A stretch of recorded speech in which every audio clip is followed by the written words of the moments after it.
July 1943. The smoke of burning tanks hangs over the battlefields of Eastern Europe. German soldiers, once feared as the masters of armored warfare, are facing an enemy that seems impossible to stop. Soviet T-34s roll relentlessly across open fields. American Shermans arrive in growing numbers. For the first time since the war began, Germany is losing its technological advantage. Every destroyed tank represents more than steel. It means experienced crews lost forever. It means another gap in the front line. And it means Allied armor can push deeper into occupied Europe. German infantry desperately need a weapon powerful enough to stop a tank, but light enough for a single soldier to carry. What happens next is one of the most surprising stories of World War II. The solution would not come from a secret Nazi laboratory. It would not come from an ambitious German inventor. Instead, it would come from an American weapon captured on the battlefield.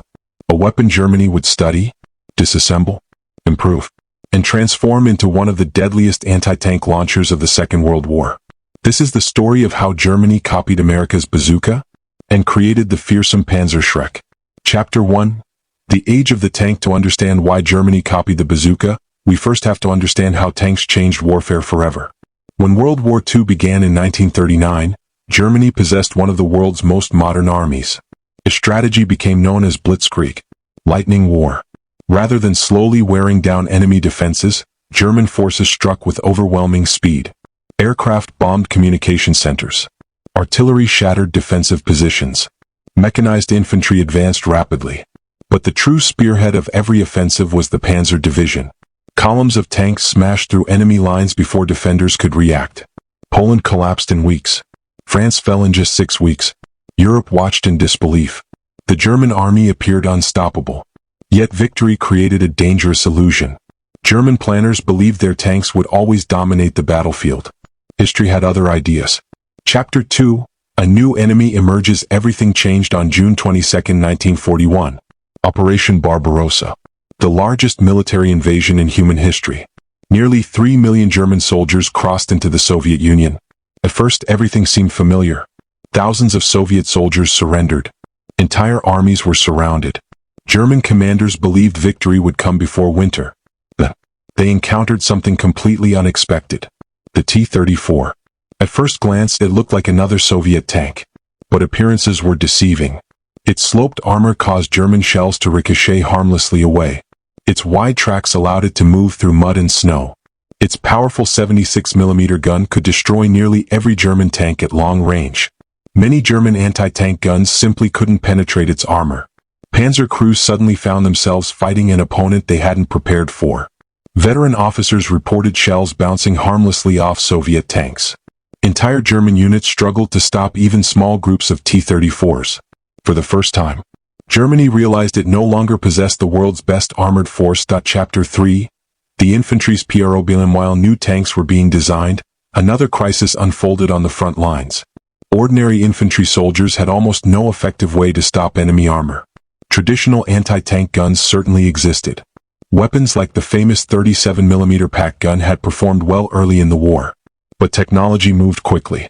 As tanks became heavier, the guns became larger, heavier, more difficult to transport. Some required trucks. Others needed full artillery crews. Moving them across muddy battlefields became exhausting.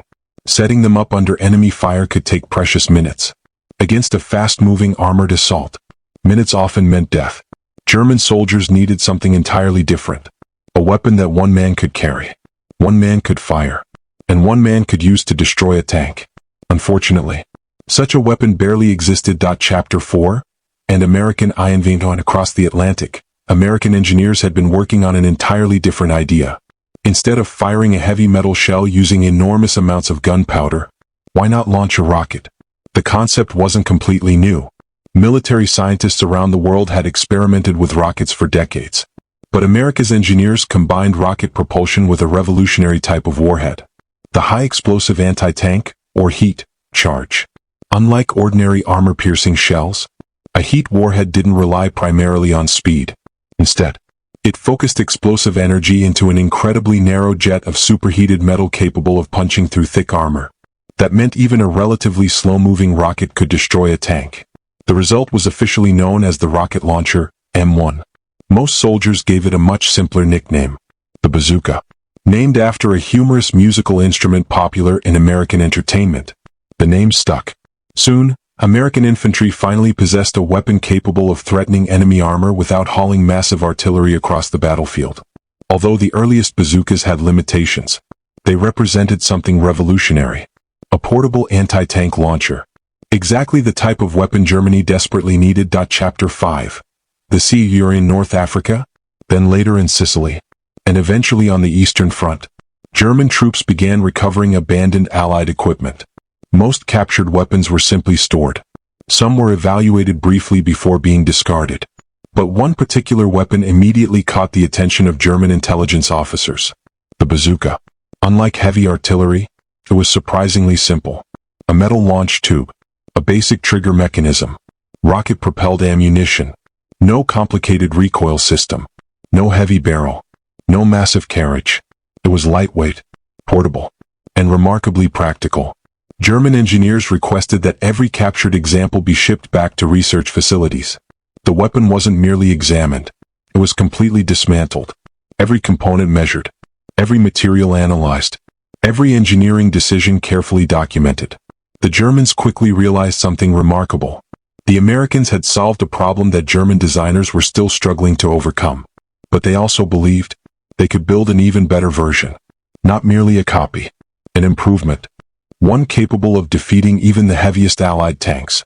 That decision would lead to one of the most feared infantry weapons of World War II. The Panzerschreck. But copying the bazooka would prove far more complicated than anyone expected. The captured bazooka had given Germany the blueprint. But turning an American idea into a battlefield weapon required months of engineering, experimentation, and dangerous testing. German scientists would increase its power, increase its size, and accidentally create a weapon so powerful its own rocket exhaust could seriously injure the soldier firing it. In Part 2, we'll follow the engineers inside Germany's weapons laboratories as they transform a captured American launcher into the terrifying Panzerschreck, a weapon that would become one of the deadliest anti-tank launchers of the Second World War. Chapter 6. Inside Germany's weapons laboratories. Early 1943, Germany faced a problem that could no longer be ignored. Every month, the Allies produced thousands of new tanks. American factories worked around the clock. Soviet industry, relocated deep beyond the Ural Mountains, continued expanding despite relentless German bombing. Germany simply couldn't keep up. Building larger tanks wasn't enough. The infantry needed a weapon that could stop armor before it reached German defensive lines. Captured American bazookas soon arrived at the Army Weapons Office. On the outside, the launcher looked surprisingly simple.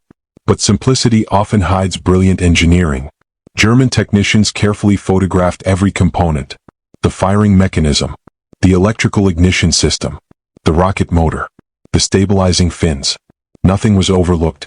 Engineers measured every millimeter of the launcher. Metallurgists analyzed the steel. Chemists examined the propellant. Explosive specialists dissected the warhead. This wasn't ordinary intelligence gathering. It was industrial detective work. Germany intended to understand not only how the bazooka worked, but why it worked. Only then could they improve it. Chapter 7. The big decision. As testing continued, German engineers reached an important conclusion. The American bazooka was innovative, but it wasn't perfect. Its 2.36-inch rocket could destroy many tanks encountered in North Africa. However, by 1943, armor was becoming much thicker. The Soviet KV-1, the upgraded T-34, and newer Allied tanks all presented greater challenges. German engineers asked a simple question. What if the launcher fired a much larger rocket? The answer changed everything. Instead of copying the American design exactly, they increased the rocket's diameter dramatically, nearly 88 millimeters. That number wasn't chosen by accident. Germany already had extensive experience manufacturing 88mm ammunition for its famous anti-aircraft and anti-tank guns. Although the rockets were completely different, the caliber fit well within existing production capabilities. A larger rocket also meant something even more important. A much larger heat warhead. More explosive. Greater armor penetration. Potentially capable of destroying almost any Allied tank then in service. The new launcher would be heavier, bulkier, more dangerous. But it would also be vastly more powerful. Chapter 8. A new problem increasing the rocket size created another challenge. Backblast. Every rocket launcher produces an intense blast of hot gases behind the weapon. The larger the rocket, the greater the danger. American soldiers already understood the risks of firing a bazooka. Anyone standing behind the launcher could be badly burned. With Germany's much larger rocket, the danger increased dramatically. Test launches became hazardous. The rocket left the tube with incredible force. Flames erupted from the rear. Dust and debris exploded into the air. The noise echoed across testing ranges. Engineers quickly realized that operators needed strict safety procedures. No walls directly behind the launcher. No nearby soldiers. No firing from cramped rooms without careful planning. Otherwise, the weapon could injure its own crew before the enemy fired a single shot. Ironically, the Panzerschreck's greatest strength was also one of its greatest weaknesses. Chapter 9. The first prototype. By late 1943, the first prototype was ready. Officially designated the Raketen Panzerbuchs 43, or RPZB-43. The name literally meant rocket anti-tank rifle. German soldiers preferred something much simpler. Panzerschreck, tank terror. The nickname perfectly matched its purpose. The launcher stretched over 5 feet in length. It was noticeably larger than the American Bazooka. The massive rocket gave it an intimidating appearance. When loaded, it weighed roughly 24 pounds. Heavy, but still portable. Unlike traditional anti-tank guns requiring multiple crew members, the Panzerschreck could be carried across rough terrain by infantry.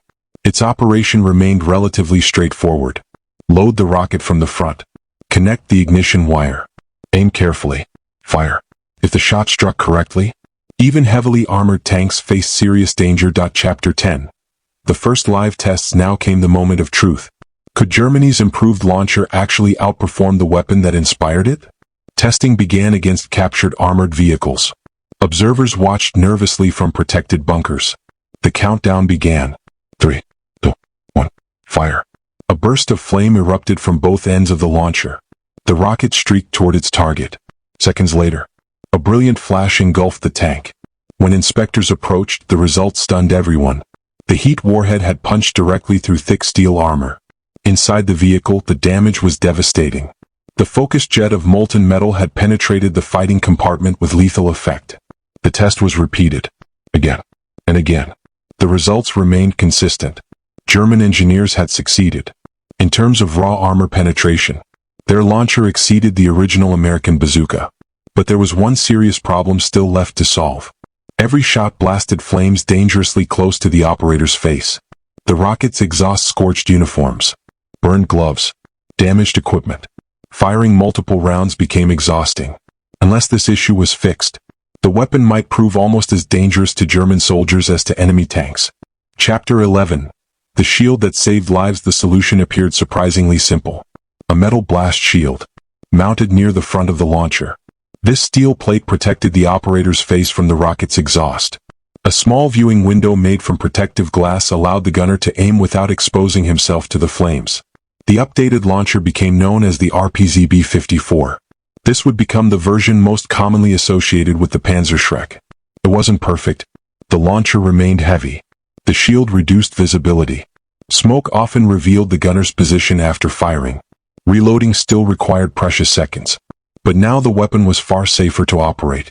4 German infantry facing advancing Allied armor.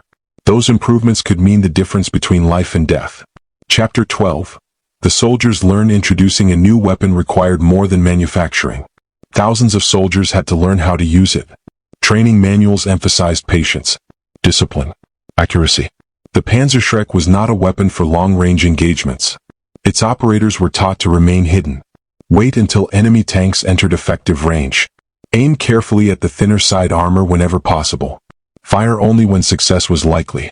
Then relocate immediately. Because once the launcher fired, the enormous cloud of smoke and dust often revealed exactly where the crew was hiding. Experienced teams developed deadly tactics. One soldier carried the launcher. Another carried additional rockets. Together they could ambush armored columns before disappearing into forests, villages, or ruined buildings. In the hands of well-trained crews, the Panzerschreck became one of Germany's most effective infantry anti-tank weapons. But its greatest test still lay ahead. The invasion of Western Europe, Normandy, where American soldiers would soon find themselves facing a weapon born from their own invention, yet made even deadlier by the enemy, Germany had transformed a captured American launcher into a weapon capable of destroying nearly any Allied tank. But blueprints and testing grounds are one thing. Real battle is another. Chapter 13, Baptism by Fire, Spring 1944. After months of development and training, the Panzerschreck was finally ready for combat. Thousands of launchers were rushed to German units defending both the eastern and western fronts. For the first time, ordinary infantry soldiers possessed a weapon capable of destroying tanks that had once seemed invincible. Unlike massive anti-tank guns that required trucks, crews, and precious time to deploy, the Panzerschreck could move wherever the infantry moved, could hide inside forests, behind stone walls, in bombed-out buildings, or beneath thick camouflage along narrow country roads. For Allied tank crews, this created a terrifying new reality. The greatest danger was no longer another tank. It could be a single soldier waiting silently just 50 yards away. Chapter 14, Normandy. The perfect ambush. On June 6, 1944, the Allies landed in Normandy. Within days, thousands of Sherman tanks rolled inland. But Normandy wasn't open desert. It was a maze. Tall hedgerows, sunken roads, dense orchards, small villages. Every corner could hide danger. German infantry quickly discovered that these narrow lanes were ideal hunting grounds. A Panzerschreck team could remain completely invisible until an American tank appeared. The gunner would wait. Not at 300 yards. Not at 200. Sometimes less than 50. The closer the target, the higher the chance of a hit. Then, a burst of flame. A cloud of smoke. The rocket slammed into the tank. Within seconds, the crew abandoned the burning vehicle. Before American infantry could react, the German team had already disappeared. Hide. Repeat. This became the standard tactic. Chapter 15. Inside the Sherman. For American tank crews, the Panzerschreck became one of the most feared infantry weapons of the war. A Sherman tank offered protection against rifle bullets and machine gun fire. But shape-charge weapons changed everything. Unlike conventional shells that relied on tremendous speed, the Panzerschreck's heat warhead created an intensely focused jet of molten metal. The armor didn't simply crack. It was pierced. Inside the tank, fragments of steel ricocheted through the fighting compartment. Fuel ignited. Ammunition exploded. Even if the tank itself wasn't completely destroyed, the crew often became casualties. Many American veterans later recalled that seeing the flash of a Panzerschreck launch was among the most frightening experiences of the campaign. Sometimes they never even saw the gunner. Only the smoke. Then impact. Chapter 16, Eastern Front. Tanks without ND. While fighting raged in France, an even larger struggle continued in the east. The Soviet Union was producing tanks faster than Germany could destroy them. Entire armored armies advanced toward Berlin. Here, the Panzerschreck became indispensable. German infantry used forests and ruined cities to shorten engagement distances. The weapon proved especially effective during defensive battles. As Soviet armor entered villages, hidden anti-tank teams waited. The first rocket struck the lead vehicle. A second disabled the last. The column became trapped. Artillery opened fire. Machine guns erupted. The ambush was complete. Although the Panzerschreck couldn't stop every Soviet offensive, it dramatically increased the cost of every attack. Chapter 17, Bazooka versus Panzerschreck. Ironically, American and German soldiers now carried remarkably similar weapons. Both launched rockets. Both fired shape-charge warheads. Both required operators to expose themselves briefly before firing. Yet important differences remained. The American bazooka was lighter, faster to carry, easier to reload. Its smaller size made it more maneuverable in dense terrain. The German Panzerschreck was larger, heavier, more difficult to handle, but it delivered considerably greater armor penetration. Against heavily armored vehicles, the German launcher generally possessed the advantage. Against mobility and ease of use, the bazooka remained superior. Each reflected the industrial philosophy of its nation. America prioritized simplicity and mass production. Germany pursued maximum battlefield performance, even at the cost of added complexity. Neither approach was perfect, but both permanently changed infantry warfare. Chapter 18, The Weapons Limitations. Despite its fearsome reputation, the Panzerschreck was far from invincible. Its large rocket created an enormous cloud of smoke. Every shot revealed the gunner's position. Experienced Allied infantry quickly learned to return fire immediately. Reloading also took time. If the first shot missed, the crew might never get a second opportunity. The launcher was also awkward inside confined spaces. Its dangerous backblast prevented firing safely from many rooms or trenches. Rain and mud complicated operations. Transporting heavy rockets across long distances exhausted infantry. And as Allied air superiority increased, simply reaching favorable firing positions became increasingly difficult. Technology alone couldn't reverse Germany's deteriorating military situation. Chapter 19. The psychological effect. Perhaps the Panzerschreck's greatest impact wasn't measured solely in destroyed tanks. It changed how Allied crews fought. Tank commanders became more cautious. Infantry support became essential. Every hedge, every ruined farmhouse, every tree line could conceal a hidden launcher. American forces adapted quickly. Infantry advanced alongside tanks. Machine guns swept likely ambush points.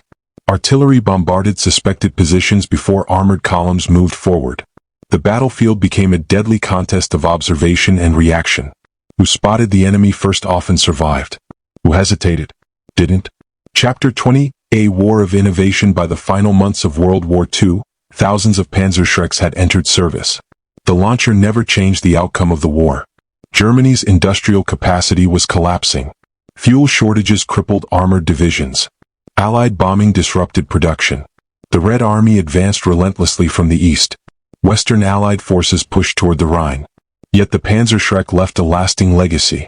It proved that portable rocket launchers could give ordinary infantry the power to destroy heavily armored vehicles. A lesson every major military would remember. The age of the shoulder-fired anti-tank weapon had truly begun.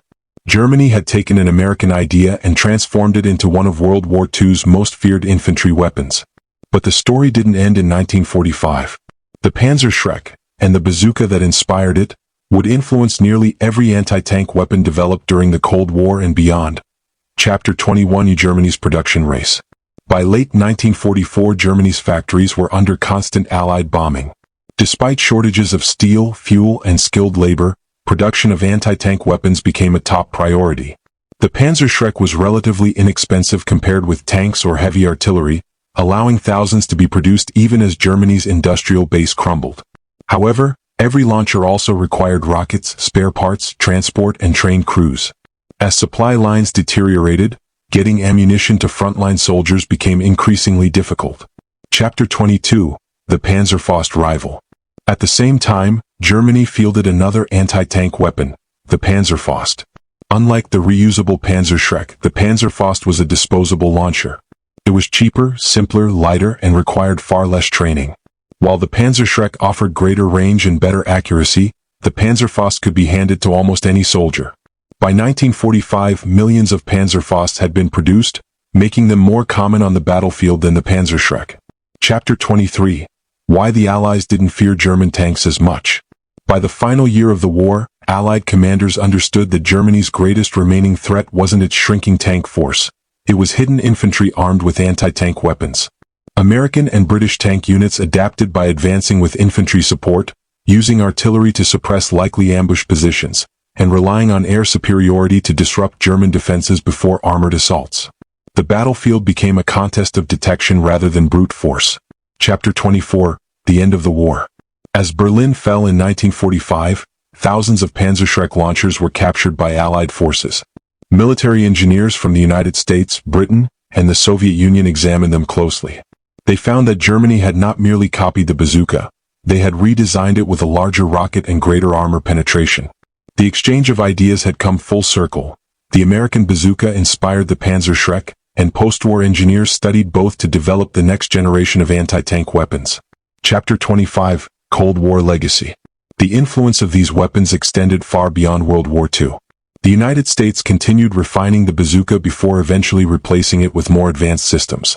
The Soviet Union developed launchers that culminated in the famous RPG series, including the RPG-7, one of the most recognizable anti-tank weapons ever made.